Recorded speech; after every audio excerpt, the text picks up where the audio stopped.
नमस्कार दोस्तों, मैं सुजीत कुमार और आप देख रहे हैं आम तक सुजीत। दोस्तों, ये इतनी अश्लीलता लोग लाती कहाँ से हैं? सनातन क्या है? सनातन क्या है इनको ये पता नहीं है। और एक चीज और, तो तुम्हारे घर में भी घुस जाएंगे ये लोग। जिन हिंदुओं ने पिक्चर देखी दोबारा बोल लेना भाई, सब चला देना। तुम्हारी माँ का अगर रात को आकर के चुम्मा लिया हो ना किसी पठान ने, तो सारे तुम ही देखने गए होंगे पिक्चर। भैया हम तो शेर है और शेर की औलाद है वाले, क्योंकि जब तक हम रहेंगे, अगर हमारे हाथ में हक तैयार है खुशबू पांडे, अगर बॉलीवुड को पूरी तरह ध्वस्त करना पड़े और अगर सरकार और देश के हिंदुओं के हाथ में नहीं है, मैं तैयार हूँ। अकेले मर सकती हूँ लेकिन सबको लेके जाऊंगी जिसने हमारे संस्कृति को नष्ट किया, और जीत तो मैं उसकी कभी नहीं होने दूंगी। दिक्कत कहाँ है किसी को?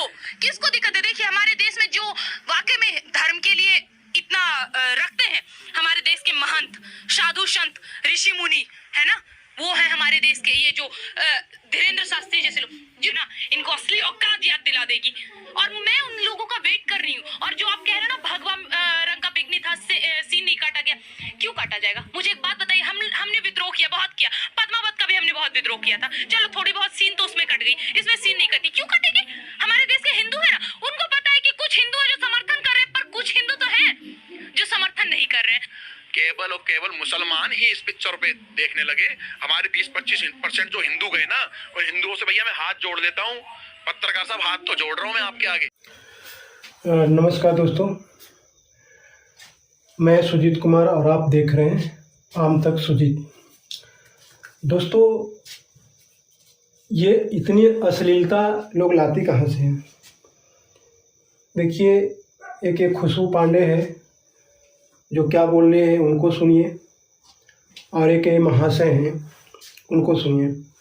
शायद इनको हिंदुत्व के मतलब मालूम नहीं है, और हिंदुनिज्म क्या है, हिंदुत्व क्या है और सनातन क्या है। सनातन क्या है इनको ये पता नहीं है। और एक चीज़ और इनको बता दें कि शायद अहंकार जो था वो रावण में था। और जिस तरह से ये बोल रही है कितनी अश्लील बातें, तो वो अहंकार जो था वो रावण में था। हमें कहीं ना कहीं डाउट लग रहा है, कहीं ये रावण का ही वंशज तो नहीं है। और इनमें से ऐसे लोग भी कहते हैं कि रावण बहुत ब्राह्मण और बहुत बड़ा पंडित था, और इतने बड़ा पंडित था तो फिर उसमें इतना अहंकार आया कैसे? और ये लोग भी बोलते हैं कि हम पंडित हैं, तो इनमें इतना अहंकार आया कहाँ से? और शायद इतने अहंकारी की वजह से, वो भी एक महिला थी जो सुपनखा को, सब लोग आप लोग जानते होंगे, कि नहीं समझ पा रहे हैं तो उसका पूरा नाम बता देता हूँ। मेघनाथ।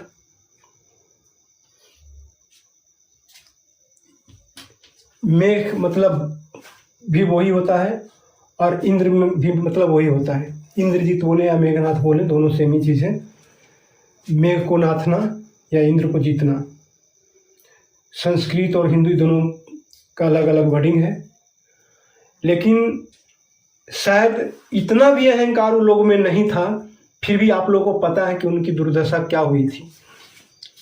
और मैं एक चीज़ और बता दूं कि जिस शब्द का इस्तेमाल कर रही हैं, अपने आप को पंडित तो बोल रही हैं, क्या नाम बताया आपने? खुशबू पांडे। तो खुशबू पांडे जी, मैं आपके लिए मैं बोल रहा हूँ कि जो शब्द का इस्तेमाल कर रही है ना, वो बहुत ही गलत है। या तो आप जनता से माफ़ी मांगो तो जनता माफ़ करेगी, क्योंकि देश की जनता इतने बेवकूफ़ नहीं है। किसी के ऊपर आप हिंदुनिज्म का कोई आपने सर्टिफिकेट नहीं ले रखा है कि मतलब आप किसी को भी अलूल जुलूल फजूल बातें बोलोगे और लोग बर्दाश्त कर लेगा। और मेरे से ज़्यादा बेहतर जनता जानती है, इसका फैसला जनता कर रही है और करेगी भी, क्योंकि ये असहनीय है और निंदनीय है। इसका मैं घोर निंदा करता हूँ। मैं आपका जो बातें हैं उसका मैं घोर निंदा करता हूँ।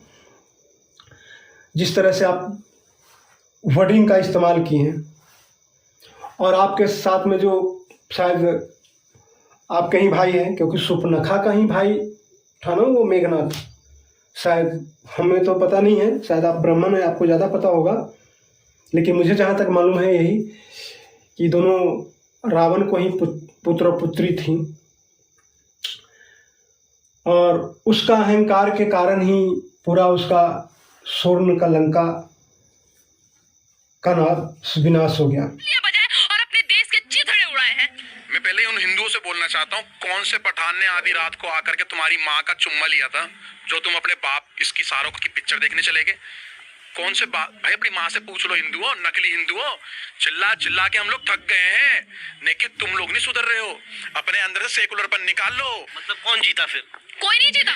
इन्हीं देशद्रोहियों और इन्हीं दोगले हिंदू की वजह से हमारे देश में गद्दारी हुई थी, जिसकी वजह से आज जो इतिहास में हमें पढ़ाया जाता है ना कि हमारे राजा हार गए, ये हार गए, वो हार गए, हमारे राजाओं के राम को सब दिन, मतलब जब से इतने अहंकार में था, इतने अहंकार में था, इतने अहंकार में था कि राम को कुछ समझ ही नहीं रहा था। रावण की बात कर रहा हूँ, कुछ भी नहीं समझ रहा था। जबकि मंदोदरी ने भी बहुत समझाने के प्रयास किया, जिस तरह से आपके माता पिता ने भी समझाने के प्रयास कर रही होगी। ऐसा बात नहीं है कि आपके माता पिता नहीं समझा रहे होंगे, लेकिन आप में इतना अहंकार कूट कूट के भरा हुआ है, तो वो समझ में तो नहीं आएगी। लेकिन देश के मैं विनम्र निवेदन करता हूं कि आप देश को बांटने के प्रयास नहीं करो। मानवता को समझो, मानव को समझो। पठान के पास गई होगी, तो इस बात के लिए मैं तुम्हें बता दूं कि तुम वाकई में रावण के ही वंशज हो, रावण का ही वंशज हो, जो सारे हिंदू को इस तरह से गाली नहीं दे सकती हो। और तुम्हें भड़ुआ, तुम्हें भी बोल रहा हूँ, साथ में तुम्हें भी बोल रहा हूँ, तुझे अपने बहन के साथ भड़ुआगिरी कर रहा ना, साथ में तुझे भी बोल रहा हूँ कि जिस तरह से कर रहा है ना तुम लोग, इतनी अश्लीलता लाते कहाँ से हो तुम लोग का गुरु कौन है? और ये चरित्र भगवान राम का तो नहीं था। कभी भगवान राम का पूरा रामायण आप देखना, कभी भगवान राम का ऐसा चरित्र तो नहीं था, या माता सीता के भी ऐसा चरित्र नहीं था कि किसी को, अगर वो रावण ने इतना अत्याचार किया भगवान राम के ऊपर, प्रभु राम के ऊपर, तब भी मतलब इतने क्रोधित नहीं हुए कि इस तरह से जलील बातें बोले। और वो बातें रावण में थी। रावण पूरा कंटिन्यू देखिएगा, तभी आपको समझ में आएगा ये है क्या, ये मतलब चीज़ है क्या, मैं बोल क्या रहा हूँ। ये वैसे नहीं ये लोग समझेंगे, आप इसको समझिए और इसका सटीक जवाब देंगे, जो आपको समझ में आएगा कि इसका सटीक जवाब देंगे कि आखिर ये लोग बोल क्या रहे हैं और हो क्या रहा है। झंडा तो राम का ले रखे हैं और नीतियाँ इन लोग रावण वाला अपना रहे हैं। मैं बता रहा हूँ, देखिए, जब ये चोरी करते पकड़े जाते हैं तो बोलते हैं अपने आप को कि भगवान कृष्ण ने भी तो चोरी किया, तो हमने कर दिया, तो क्या तो अपने आप को भगवान कृष्ण समझता है? उसके बाद रावण वाला नीतियाँ अपनाते हैं सारा। रावण वाला नीतियाँ मैं किस लिए बोल रहा हूँ कि धन इन लोगों के पास इतना है, कितने घमंड में पागल हो गए हैं कि कुछ भी किसी को बोल सकते हैं, कुछ भी। लेकिन शायद इनको पता नहीं है कि प्रभु राम का जो वानर सेना भी ना लंका को ध्वस्त कर दिया था। तो तुम कितना भी धन चोरी करके रख लो, तुम्हारा अहंकार बता देता है कि वाकई में तुम अब डूबने वाले हो। और इसको भी अगर जानकारी नहीं होगा, तो अगर रामायण को नहीं पढ़ी हो, तो एक बात और बता दें कि रावण ने धन अपने सोने का लंका कैसे बनाया था, ये भी मैं बता दूं तुम्हें। उसने कुबेर से छल से ये लंका हड़ता था, क्योंकि ये सोने का नगरी कुबेर का था। ऐसे भी मतलब कहा नहीं जाता है कि मतलब धन का जो राजा है वो कुबेर के लोग पूजा भी करते हैं। खैर इंडिया में तो कम लोग करते हैं, लेकिन ये चाइना वगैरह में ज़्यादा कुबेर को रखते हैं, उनकी मूर्तियाँ भी रखते हैं। तो आपको ज्ञान के लिए बता दूं कि धन का जो राजा था वो कुबेर से ही ये छल से हड़पा था। तो धन सबके पास नहीं रह सकता है ना। तुम में इतना घमंड हो गया है, इतना घमंड हो गया है, क्योंकि तुम्हारा वेद पाठ कराने का एक चीज़ आप बता दूँ कि तुमने ही लिखा है, हमने नहीं लिखा है। क्योंकि तुम लोग कहता है कि हमारा काम है ज्ञान बांटने के। तो मैं बता दूं तुम्हारा एक और काम बता दूं जो तुम लोग को समझ में नहीं आता है। एक काम तुम्हें समझा दूं कि तुम्हारा काम था सिर्फ लोगों को बीच में अच्छी ज्ञान देना, राइट। और उसके बाद दूसरा बात था कि आपको कोई काम नहीं करना। ये मैं एक्सेप्ट करता हूँ कि आपको काम नहीं करना है, लेकिन काम नहीं करने के साथ साथ आपको ये भी लिखा हुआ है, मनुस्मृति अगर नहीं पढ़ा है तो आप फिर पढ़ना। और इसमें लिखा हुआ है कि आपको बिजनेस भी नहीं करना है, आपको सिर्फ वो भी भिक्षा मांगना है, वो भी 5 घर, मात्र 5 घर, 5 घर मांगना है। अगर 5 घर में मिला तो भी ठीक है, नहीं मिला तो भी ठीक। अगर नहीं पढ़ा है ना तो महाभारत को जो सुदामा लीला देख लेना, सुदामा लीला में सारा कुछ समझ में आ जाएगा। जब सुदामा 5 घर भिक्षा मांगते हैं तो किसी घर नहीं मिलता है, तो मात्र उनके पास 2 चावल होता है। 2 चावल का ही वो चावल बनाते हैं, और उस चावल में भी 1 चावल कृष्ण को दान कर देते हैं, क्योंकि उन्होंने आधा नहीं, 1 चावल नहीं दान करते हैं, आधा चावल खुद खाते हैं, आधा चावल अपनी पत्नी को खिलाते हैं, और 1 चावल कृष्ण को दान कर देते हैं। वही किसी चीज़ के बारे में नॉलेज नहीं है, तुम लोग गीता नहीं जानती हो, रामायण नहीं जानती हो, किसी को पता नहीं है, ऐसे भौंकने के लिए आ जाते हो टीवी चैनल पे कि हम हिंदू सब एक हो जाओ। तुमने तो अभी करे सारे हिंदू एक हो जाओ हैं? जब सत्ता में आती हो तो मलाई तुम खाओ, सुप्रीम कोर्ट में तुम, पहले भी मैं एक वीडियो बनाया हूँ, सुप्रीम कोर्ट में तुम विराजमान हो, सारे 3% तुम ब्राह्मण, सुप्रीम कोर्ट में 100% तुम बैठे हो। साला किसी अति पिछड़ा जात का कोई केस फारिग ही नहीं होता है, चक्कर लगा के परेशान रहता है, आज आ जाओ कल आ जाओ। क्या ये तुम्हारे लोगों ने ये सिखाया है? और अभी तो ये शुरू हुआ है, बाकी आगे देखो होता क्या है ना। ये बहुत असहनीय है, ये बर्दाश्त करने योग्य नहीं है।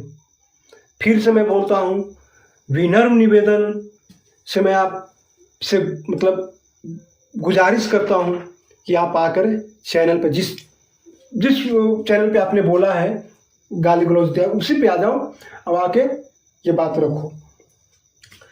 और दोस्तों मैं आप लोगों की भी एक बात बता दूं कि देखिए, ऐसे भड़वे के बात पे थोड़ा सा उदार विचार नहीं होना है। उदार विचार मैं इसलिए कर रहा हूँ कि थोड़ा मतलब अपने आप में संवेदनशील रखना है। गुस्सा हमें भी आता है, ऐसी बात नहीं है, लेकिन हम कंट्रोल करके अपने आप को रोक करके वीडियो बना रहा हूँ, लोगों में जागरूकता फैलाने के प्रयास कर रहा हूँ। तो आप लोग भी ऐसा कर सकते हैं, और ज़्यादा से ज़्यादा इसको शेयर करेंगे ताकि लोगों में ये बात आए। और इस हम लोगों ने एक यज्ञ करवाया है, तो कथा के माध्यम से लोगों में अच्छाई डालने का प्रयास किया है। किसी को जबरदस्ती हम कहेंगे भाई तुम मटन नहीं खाओ, किसी को हम जबरदस्ती कहेंगे तुम मीट नहीं खाओ, किसी को जबरदस्ती कहेंगे तुम मछली नहीं खाओ, तो वो क्या होगा ना, विवाद होगा, विवाद। और फिर कहोगे कि फिर तुम गालियाँ देना शुरू करोगे, तुम पठान का, तुम्हारी मम्मी पठान के पास गया था, तुम्हारा फलना ये गया था, वो गया। तो ये सब दोगली बातें छोड़ दो, ठीक है। क्योंकि जनता अगर जाग गई ना तो तुम्हारे सर का